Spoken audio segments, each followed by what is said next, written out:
We decided on this trip just a couple of days before leaving. No long planning, no big countdown, just a quick decision to go. We left in the afternoon from the train station. It was warm, a bit rushed, but in the end everything went smoothly. At the airport, we went through the usual steps. Check-in, security, waiting at the gate. Nothing special really, just getting through it. The flight was quiet, didn't feel much. There wasn't really anything to say, just the usual travel haze. We landed in the evening and took a taxi straight to the Airbnb.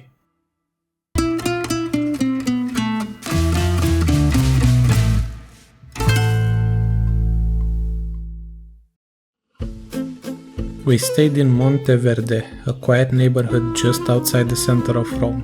The Airbnb was small, clean and comfortable. It felt local, not made for tourists, just an ordinary place where life goes on. And for us it was a good spot to come back after long days in the city. We headed out on foot, moving through the quiet streets of Monteverde and into the heart of the city. The further we went, the more the city opened up. People moved around us, walking, talking, heading somewhere with purpose, locals going about their routines, not paying much attention to anything but their day. There is something to see on every corner. Weathered buildings, ornate balconies, churches tucked between apartments. The city is really trying to impress.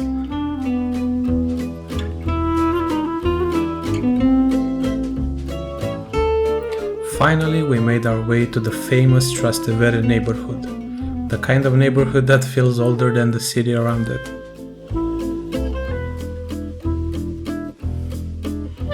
We weren't in a rush, just walking, looking for somewhere to eat.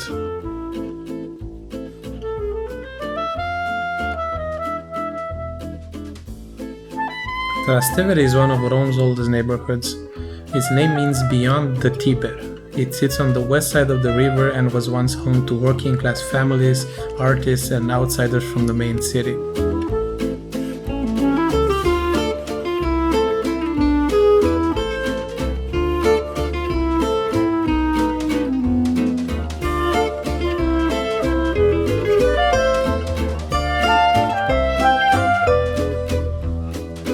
Today it's known for its narrow cobblestone streets, ivy-covered buildings and a more local authentic feel compared to the tourist-heavy center. Here you will find family-run trattorias, quiet piazzas and some of the best evening atmosphere in the city. It's a place where Roman life still feels personal, slower but full of character.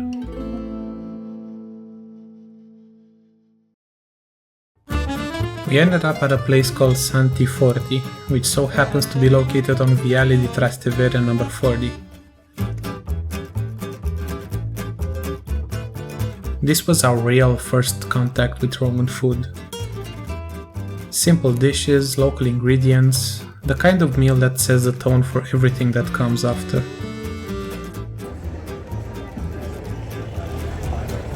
You need the music there.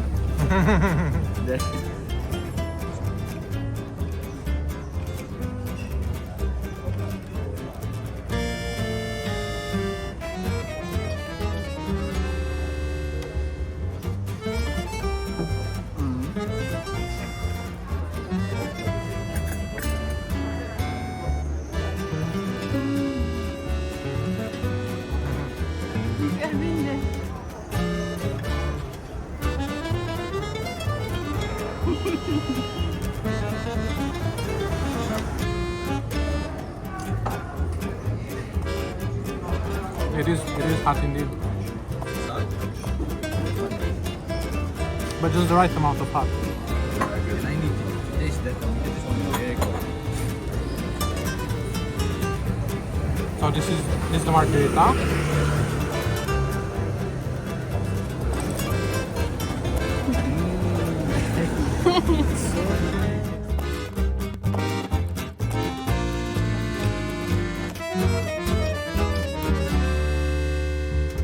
Just like that? Yes.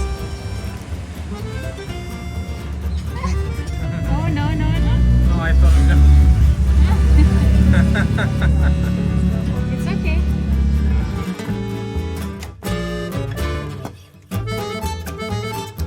Should I try to bite from the other Yeah, side? to help it. But bite like from above. Like that.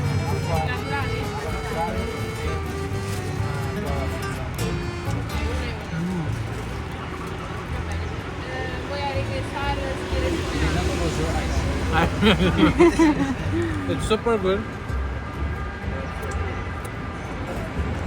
Cream is a little bit like watery, let's say. I don't know if it was supposed to be like that or it's the hardness that made it melt. We'll get another one from another place and then compare. Yeah.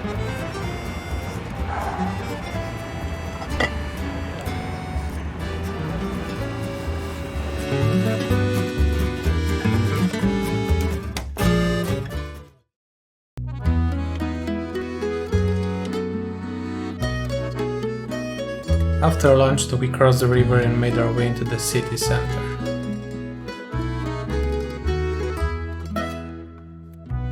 We passed by old buildings, quiet corners, the kind of details you only notice when you're not in a rush.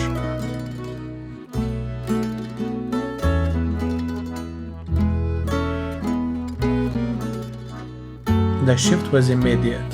Trastevere's quiet streets gave way to wider roads, louder crowds, and the feeling that we were stepping deeper into Rome's history.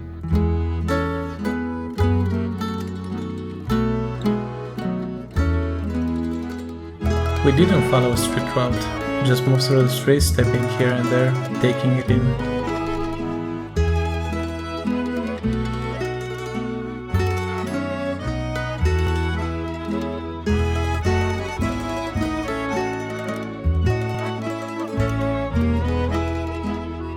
Somewhere along the way we heard music, a violinist playing for the people at the restaurant.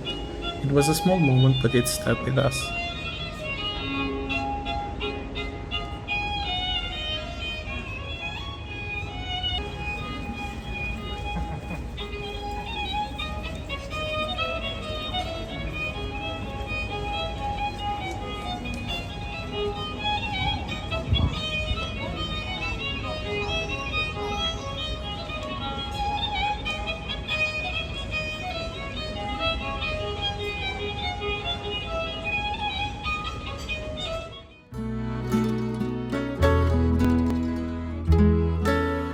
At one point, we'd reached Piazza Venezia, busy, grand, and chaotic in that very Roman way.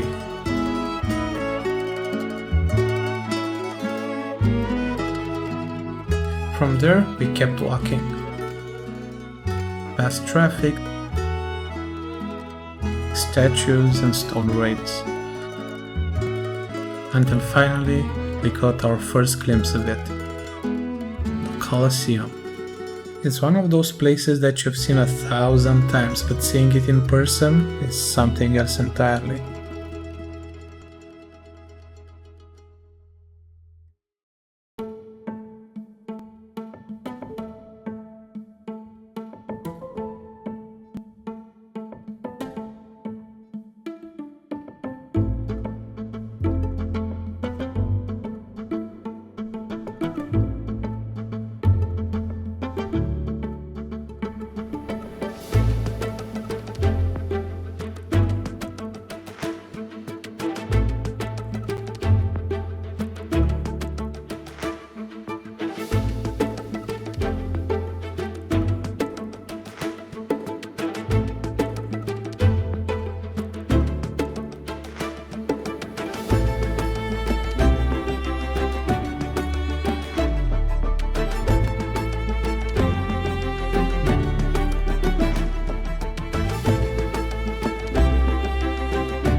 As the sun started to set, we made our way back.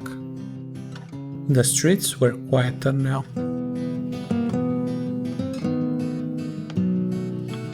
It had only been one day, but it already felt like we'd seen a lot.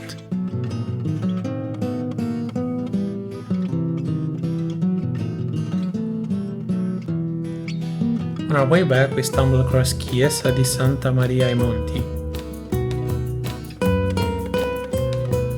We hadn't planned to see it, but this is the thing with this city. You can turn a corner and accidentally find something beautiful built centuries ago. Back in our neighborhood, we found a restaurant, Se Pasta e Pizza. Nothing special from the outside, but the food hit the spot.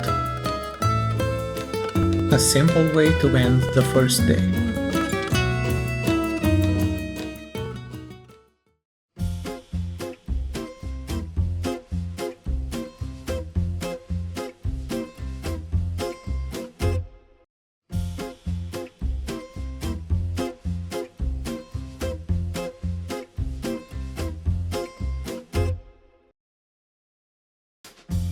We started our second day on foot, leaving the apartment and heading towards the city center. On our way we passed some really nice buildings, old shutters, arches, little balconies with plants. We had the option to take the bus, but we chose to walk instead. It just felt like the best way to experience the city, seeing more, noticing more. In a place like Rome, half the charm is the streets themselves.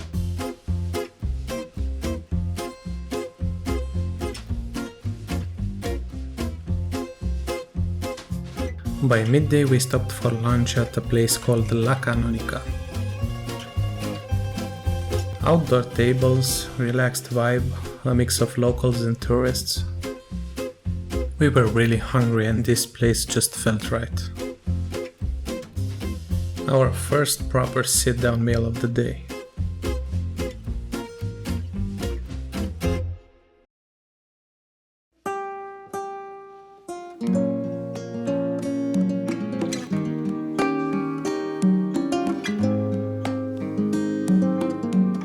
We kept walking, cutting through the streets we hadn't seen before. A mix of shops, corners and quick turns. Then we turned one last corner and there it was, the Pantheon.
After the Pantheon we kept going, not too far this time. we were heading to Vinaio, a place we'd heard a lot about. I was curious, but also really hungry, and once we got there, yeah, it lived up to the hype. This is one of those places that always have a line, and for good reason.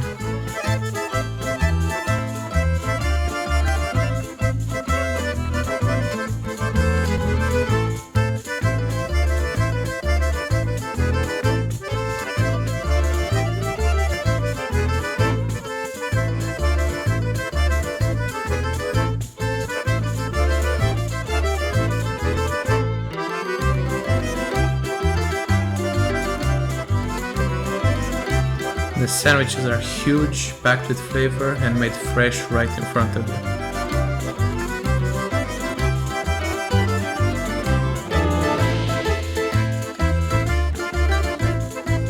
The place had a great energy and honestly, it was one of the best bites of the trip.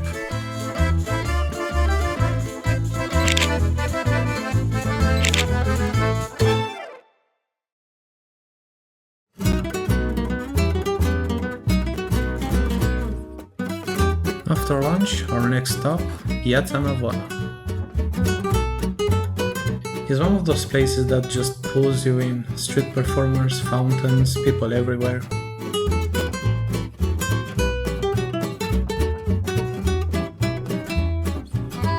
We walked around, admired the fountains and watched the atmosphere unfold.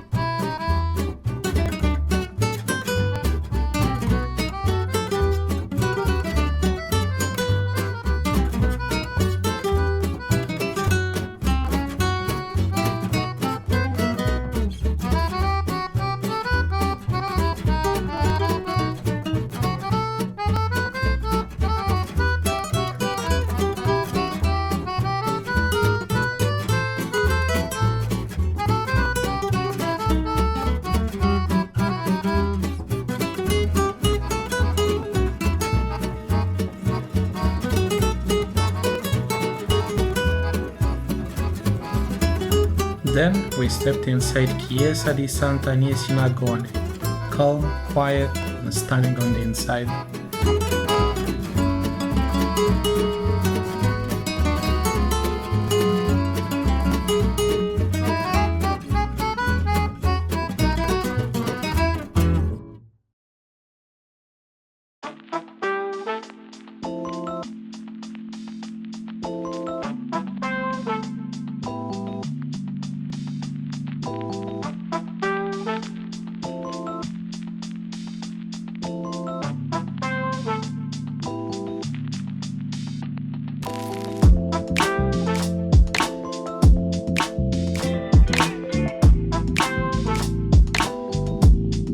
It's evening and almost time for the most important meal of the day. Yeah, that's right, you guessed it, gelato.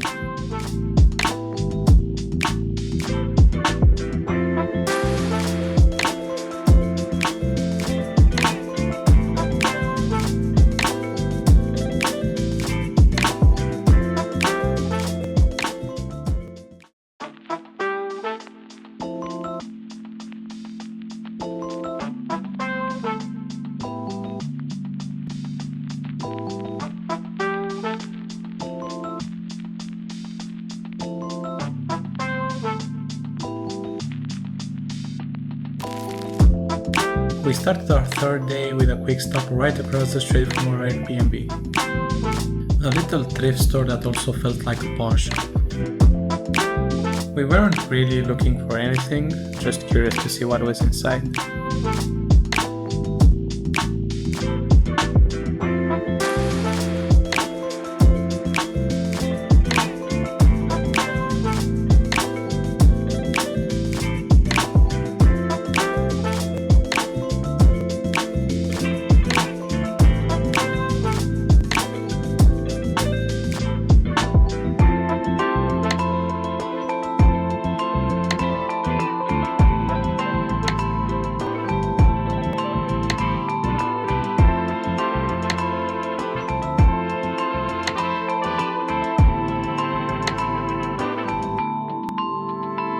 We were really tired from the previous 2 days, so we decided to just explore the surroundings.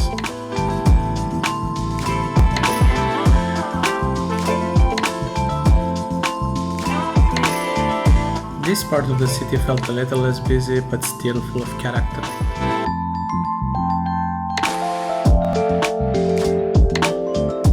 It's the kind of walking where you don't expect much, but you end up noticing a lot.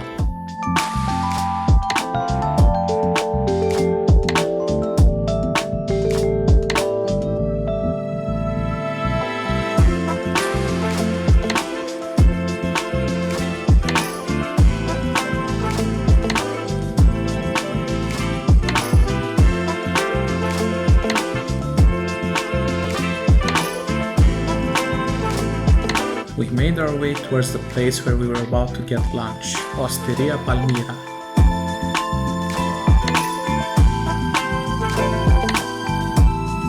It was a cozy spot that felt super local.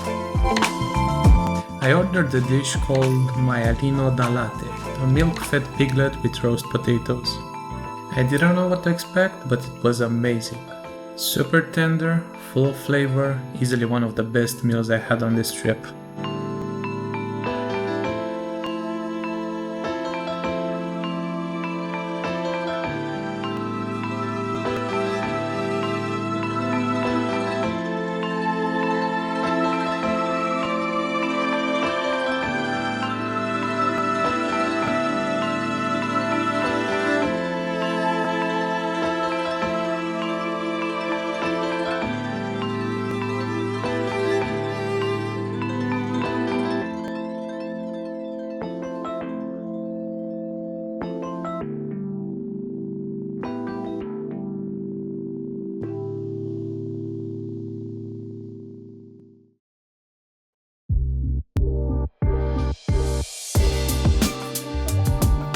In the evening, we headed to Villa Doria Pamphili since it was pretty close. It's the largest landscape park in Rome. It covers over 180 hectares and dates back to the 17th century, originally built as a private estate for the Pamphili family.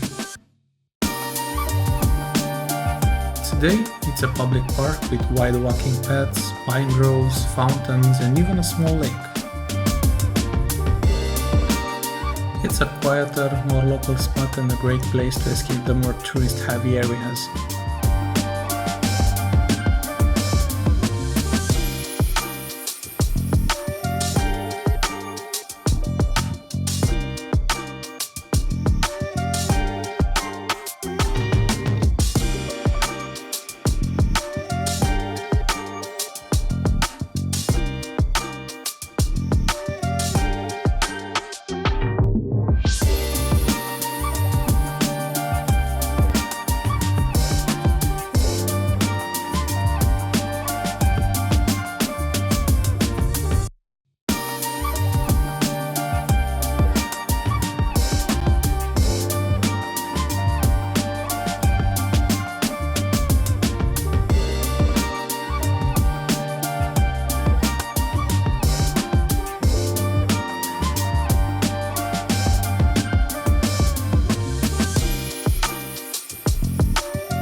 As the sun started to set, we were getting pretty hungry, and we ended up at one of the coziest spots on the whole trip, Gianicolo Garden. It's situated on Gianicolo Hill, with a beautiful terrace view and a laid-back vibe.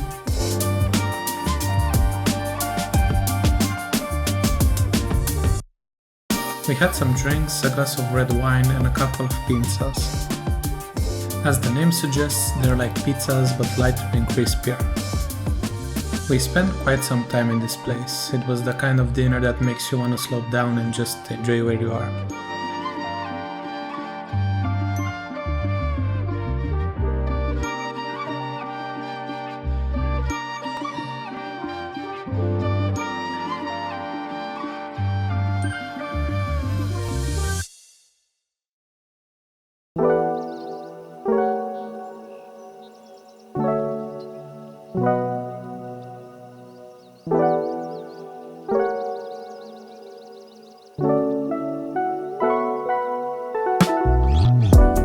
was our last full day in Rome, and even though the trip was starting to wind down, we still had a few places left on our list.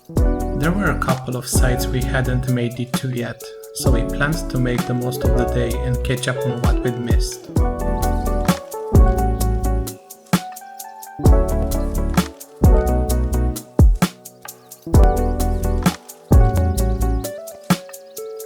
With just one day left, we were back on the streets, ready to squeeze in as much as we could.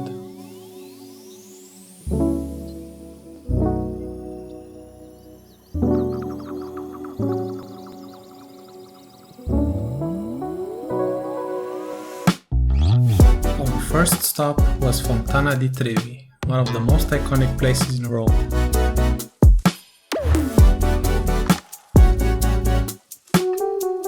No matter how many photos you've seen of it, standing in front of it feels completely different. The size, the detail, the crowd, it's all kind of overwhelming in the best way.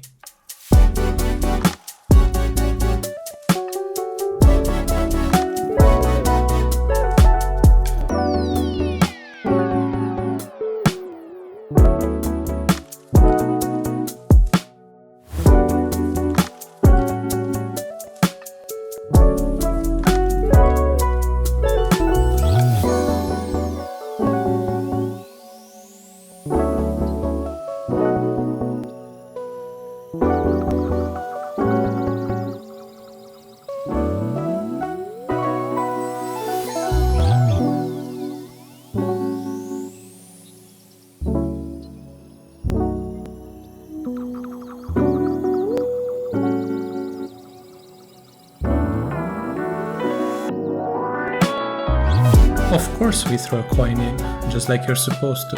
One coin for a return to Rome. And honestly, after this trip, we'd love that.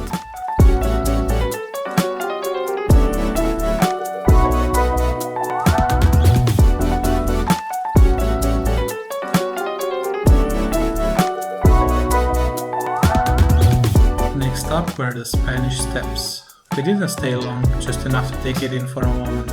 It's one of those landmarks that always buzzing with people, and even in passing it's easy to see why.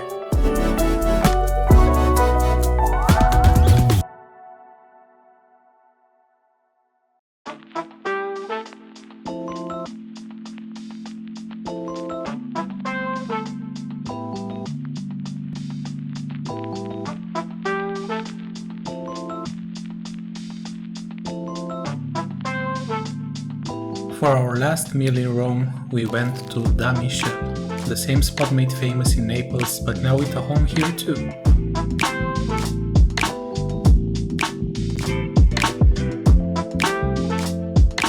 It felt like a fitting way to wrap things up. Simple, classic Italian food done right.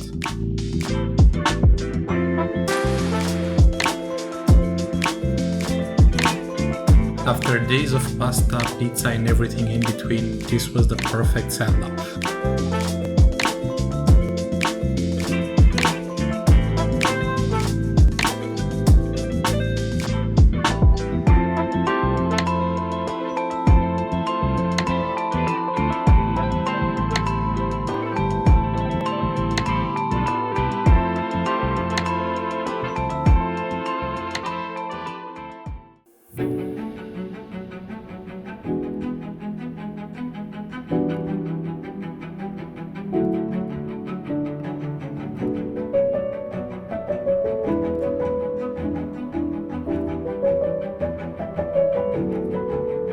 Four days in Rome went by fast, but they were packed with everything we had hoped for.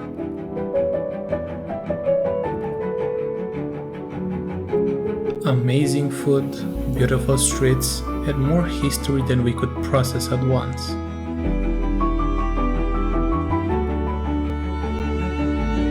We didn't plan every detail, but that ended up being part of the fun. Walking around, discovering places, letting the city surprise us.